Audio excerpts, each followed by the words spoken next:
नमस्कार साथियों, स्वागत है आपका study to champion YouTube channel पर।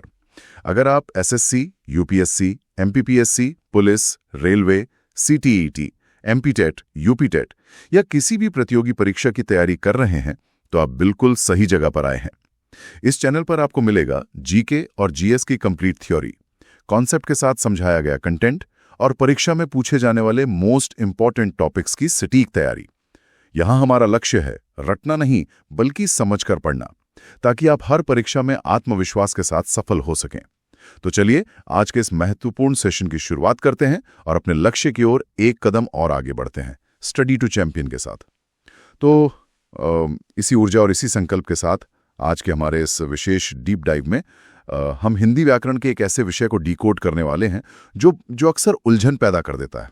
बिल्कुल उलझन पैदा करता है। और आज का हमारा विषय है समास। हाँ, समास। हमारे पास जो आज के अध्ययन स्रोत हैं वो सीधे स्टडी टू चैंपियन के बेहतरीन और विस्तृत नोट्स से लिए गए हैं। इसमें परिभाषा से लेकर उसके भेद, उदाहरण और परीक्षा में बार बार पूछे जाने वाले प्रश्न सब कुछ शामिल है। सही कहा आपने। और हमारा मिशन बहुत स्पष्ट है, हिंदी व्याकरण के इस बेहद महत्वपूर्ण हिस्से को बिना रटे विजुअल्स यानी दृश्यों की कल्पना और पक्के लॉजिक के साथ समझना है सीखने वालों को। हाँ, और इस सफर में मेरे साथ मौजूद है हमारी विशेषज्ञ जो एक शिक्षक की तरह आज इस विषय की परतों को खोलेंगे।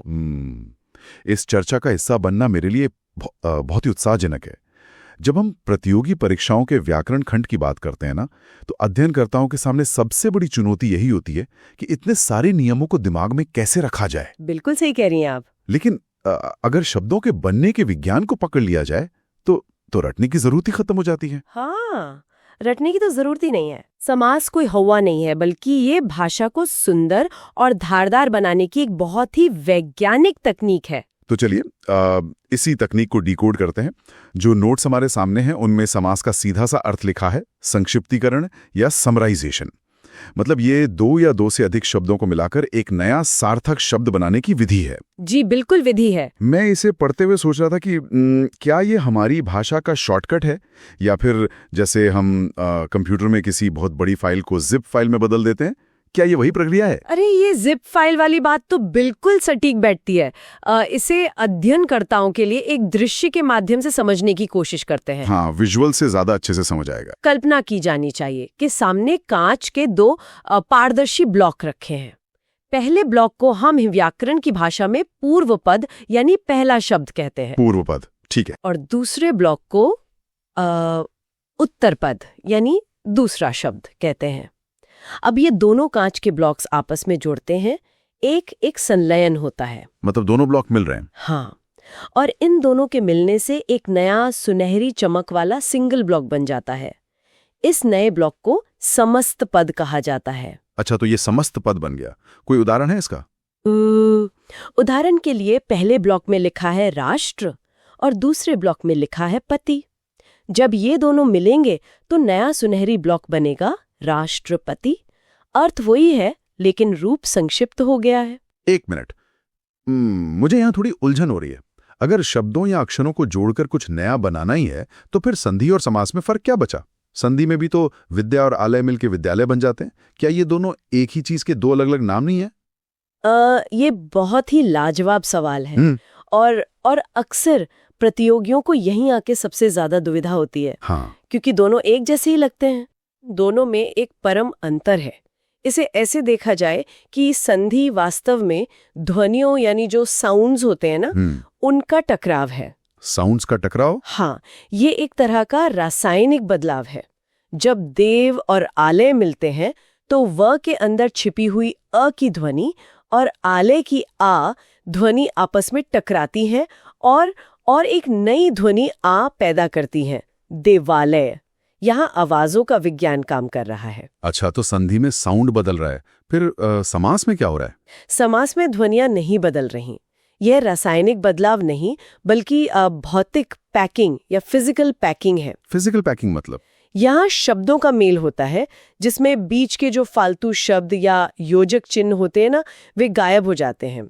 जैसे विद्या के लिए आलय। हाँ, विद्या के लिए आलय। यहाँ कोई ध्वनि किसी से टकराकर बदल नहीं रही है, बस बीच के जो शब्द हैं के लिए वे टूटकर लुप्त हो जाते हैं और बचता है सिर्फ विद्यालय। क्या बात है, मतलब ध्वनियों का टकराव बनाम शब्दों का सिकुड़ना, ये फर्क अब पूरी तरह से साफ है। बिल्कुल। अब जब हम समझ चुके हैं कि समास काम कैसे करता है, तो हमारे नोट्स हमें एक ऐसे जादुई सूत्र की तरफ ले जाते हैं जो इसे डिकोड करने की असली चाबी है।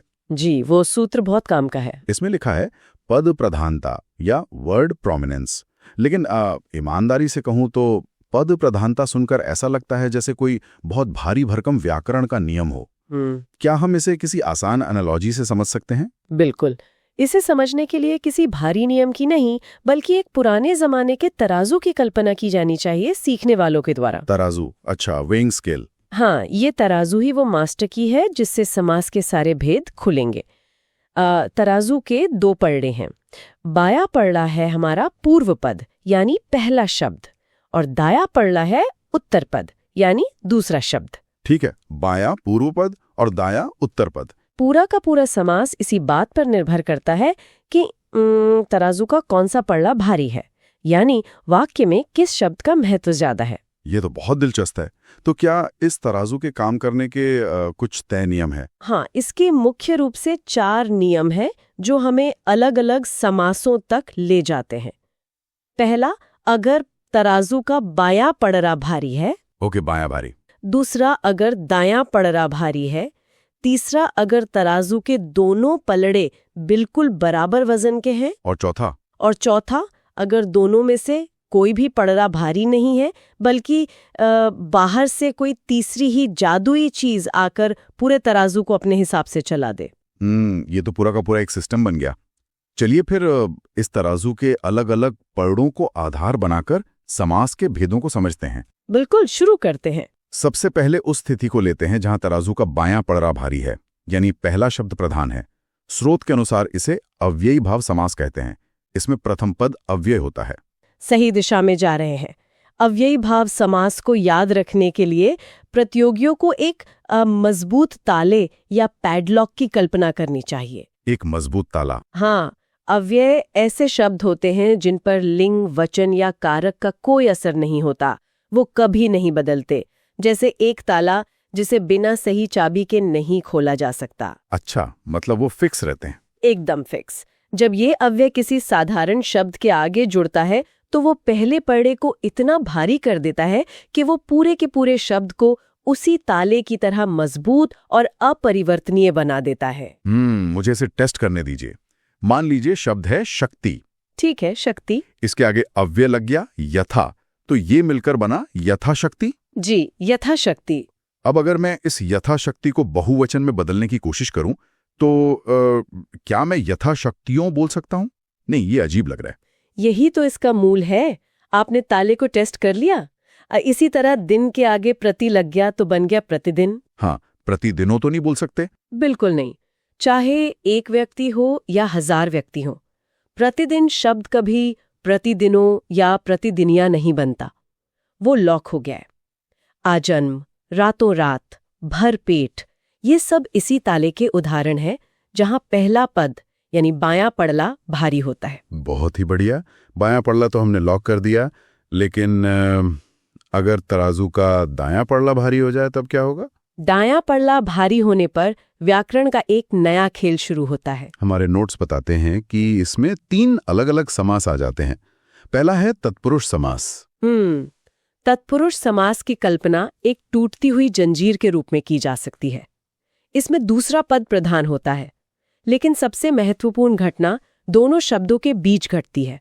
दोनों शब्दों के बीच मतलब पूर्व पद और उत्तर पद के बीच? जी, 2 शब्दों के बीच की जो कड़ी होती है, जिसे कारक चिन्ह कहते हैं, वो टूटकर गायब हो जाती है।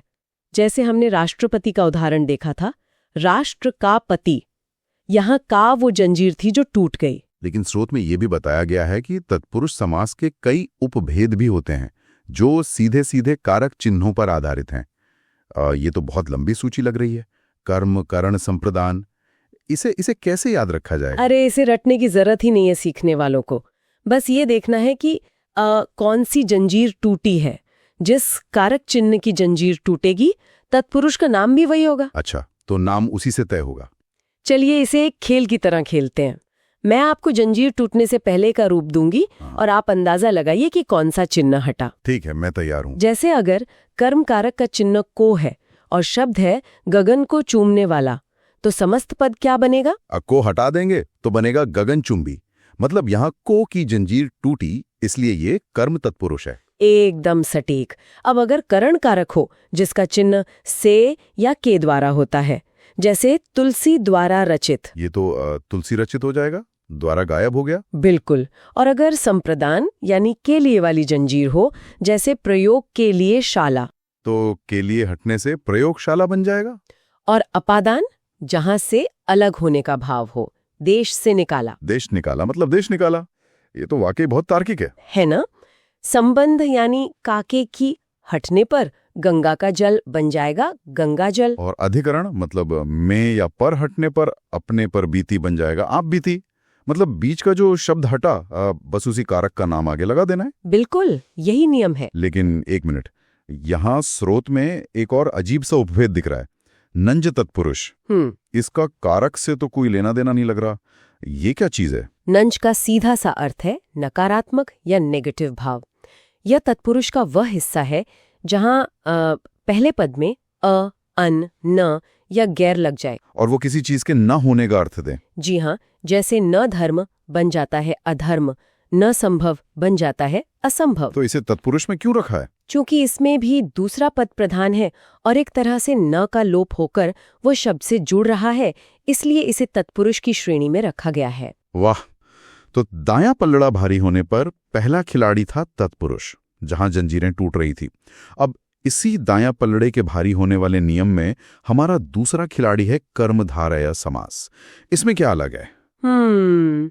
अगर तत्पुरुष टूटती जंजीर है तो कर्मधारय समास एक चमकता हुआ नीला ब्लॉक है जो किसी दूसरे सादे ब्लॉक की विशेषता बता रहा है। विशेषता बता रहा मतलब कोई खूबी बता रहा है। हाँ, इसमें विशेषण विशेष्य या उपमेय उपमान का संबंध होता है। सरल शब्दों में यहाँ एक शब्द दूसरे शब्द की तारीफ कर रहा होता है, उसकी खूबी बता रहा होता है या उसकी किसी से तुलना कर रहा होता है। अच्छा, मतलब एक शब्द क्वालिटी बताएगा और दूसरा वो होगा जिसकी क्वालिटी बताई जा रही है। तो यहाँ कोई जंजीर नहीं टूट रही, बल्कि एक शब्द दूसरे को सजा रहा है। बिल्कुल ऐसा ही है। जैसे नीला है जो कमल, या कमल कैसा है? कमल नीला है। हाँ, तो ये मिलकर बने नील कमल। या फिर महान है जो आत्मा, मतलब महात्मा। यहाँ विशेषण और विशेष्य का संबंध है। और तुलना वाला कैसे काम करता है? अगर हम तुलना यानी उपमेय उपमान की बात करें तो जैसे चंद्र के समान मुख बन गया चंद्रमुख, और कमल के समान नयन हो गया कमल नयन। बिल्कुल सही। यहाँ एक शब्द दूसरे की सुंदरता को निखार रहा है। ये तो बहुत ही काव्यात्मक समास हो गया।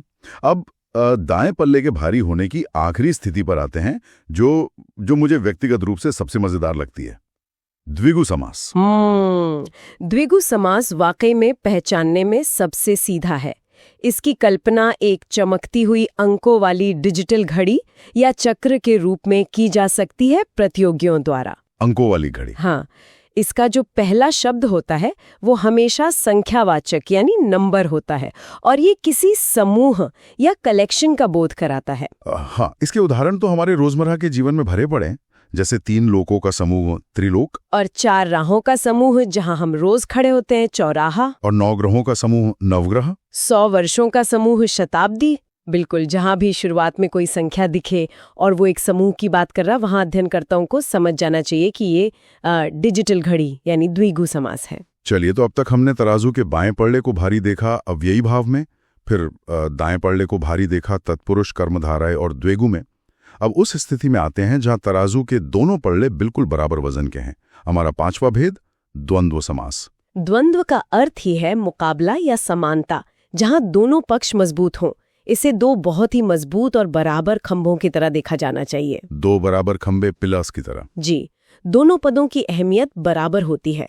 अक्सर इन दोनों शब्दों के बीच में एक पुल जैसा योजक चिन्ह लगा होता है, हाइफन लगा होता है ना? हाँ, और जब इनका विग्रह किया जाता है यानी अलग किया जाता है तो बीच में और या शब्द आ जाता है। जैसे हमारे घर में माता पिता, माता और पिता दोनों का दर्जा बराबर है, दोनों खंबे समान रूप से मजबूत हैं। एकदम सही।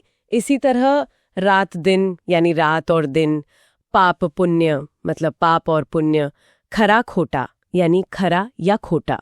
ये दोनों हमेशा साथ आते हैं, लेकिन दोनों का अपना स्वतंत्र और बराबर अस्तित्व होता है। बिल्कुल सही कहा आपने। अब आते हैं व्याकरण के उस हिस्से पर जो सबसे ज्यादा अप्रत्याशित है, हमारा छठा और आखिरी भेद, बहुव्रीहि समास। ये बहुत ही खास है। तराजू के नियम के अनुसार यहाँ कोई भी पलड़ा भारी नहीं है, कोई भी खंबा मजबूत नहीं है, बल्कि एक तीसरा ही जादुई अर्थ निकल कर आता है। जी, इसे समझने के लिए उन दो कांच के ब्लॉकों की फिर से कल्पना करते हैं। बहुव्रीहि समास में जब ये दो ब्लॉक आपस में मिलते हैं तो वे सिर्फ जुड़ते नहीं हैं, तो क्या होता है? वे पूरी तरह से पिघलकर एक राजा का मुकुट बन जाते हैं। यानी दोनों मूल शब्दों का अपना शाब्दिक अर्थ पीछे छूट जाता है और एक नया वीआईपी अर्थ सामने आ जाता है। ओह, अगर मैं इसे एक एनालॉजी से समझाऊं तो बहुव्रीहि समास उस मेहमान की तरह है जो किसी पार्टी में बुलाया नहीं गया था। दोनों मेजबानों का कोई खास प्रभाव नहीं है, लेकिन जब वो तीसरा मेहमान आता है तो सारी लाइमलाइट, सारा ध्यान उसी वीआईपी पर चला जाता है। ये बहुत ही शानदार और सटीक तरीका इसे याद रखने का। वास्तव में ऐसा ही होता है। उदाहरण के लिए शब्द लिया जाए दशानन। दशानन मतलब 10 और आनन। हाँ, यहाँ 10 यानी 10 और आनन यानी मुख। अगर शाब्दिक अर्थ देखें तो ये सिर्फ 10 मुंह की बात कर रहा है, लेकिन जैसे ही दशानन बोला जाता है, किसी के दिमाग में 10 मुंह का कोई रैंडम व्यक्ति नहीं आता, बल्कि सीधे रावण की तस्वीर उभरती है। बिल्कुल, यहाँ रावण व वीआईपी या तीसरा अर्थ है जो प्रधान हो गया है। एक और उदाहरण जो स्रोत में है, नीलकंठ। नीला है कंठ जिसका, अर्थात शिव। और लंबोदर? लंबा है उदर यानी पेट जिसका, अर्थात गणेश। यहाँ हर बार इशारा किसी तीसरे विशेष व्यक्ति या देवता की तरफ हो रहा है। लेकिन ठहरिए, यहाँ मेरे दिमाग में एक बहुत बड़ा कंफ्यूजन पैदा हो रहा है। और मुझे लगता है मैं समझ रही हूँ कि वो कंफ्यूजन क्या है। आपने अभी नीलकंठ का उदाहरण दिया और इसे बहुव्रीहि बताया, लेकिन थोड़ी देर पहले कर्मधारय समास में हमने बात की थी कि जहाँ विशेषण विशेष्य हो, एक शब्द क्वालिटी बताए, जैसे नीला है कमल, वहाँ कर्मधारय होता है। जी बिल्कुल की थी। तो फिर नीला विशेषण और कंठ विशेष्य, तो ये कर्मधारय भी होना चाहिए ना? परीक्षा हॉल में बैठा प्रतियोगी कैसे तय करेगा कि परीक्षक के दिमाग में नीला गला चल रहा है या भगवान शिव? यही वो व्याकरण का द्वंद्व है जहां अक्सर अच्छे अच्छे प्रतियोगी फंस जाते हैं। स्रोत में इसी दुविधा को बहुत गहराई से सुलझाया गया है। नीलकंठ कर्मधारय भी हो सकता है और बहुव्रीहि भी। दोनों हो सकता है। जी, सब कुछ इस बात पर निर्भर करता है कि उस शब्द का विग्रह यानी विभाजन कैसे किया गया है। मतलब ये पूरा खेल विग्रह करने के तरीके का है। वास्तव में अगर प्रश्न में विग्रह दिया गया है नीला है जो कंठ, तो इसका मतलब है कि सिर्फ गले के रंगत की बात हो रही है, तब ये कर्मधारय समास होगा। सही। लेकिन अगर विग्रह दिया गया है नीला है कंठ जिसका, अर्थात शिव, तो यहाँ इशारा एक वीआईपी शिव की तरफ मुड़ गया है, इसलिए ये बहुव्रीहि समास होगा। बिल्कुल। अगर परीक्षा में सिर्फ शब्द दिया है और दोनों विकल्प मौजूद है तो व्याकरण के जानकारों के अनुसार बहुव्रीहि को प्राथमिकता दी जाती है, क्योंकि विशिष्ट अर्थ सामान्य अर्थ से बड़ा माना जाता है। ये एक बहुत ही मूल्यवान टिप है सीखने वालों के लिए। तो क्या ऐसा ही टकराव द्विगु और बहुव्रीहि के बीच भी होता है? हाँ, वहां भी होता है। जैसे शब्द है चतुर्भुज, इसमें चतुर यानी 4 आ रहा है, तो ये अंकों वाली घड़ी यानी द्विगु समास भी हो सकता है। आपने बिल्कुल सही पैटर्न पकड़ लिया।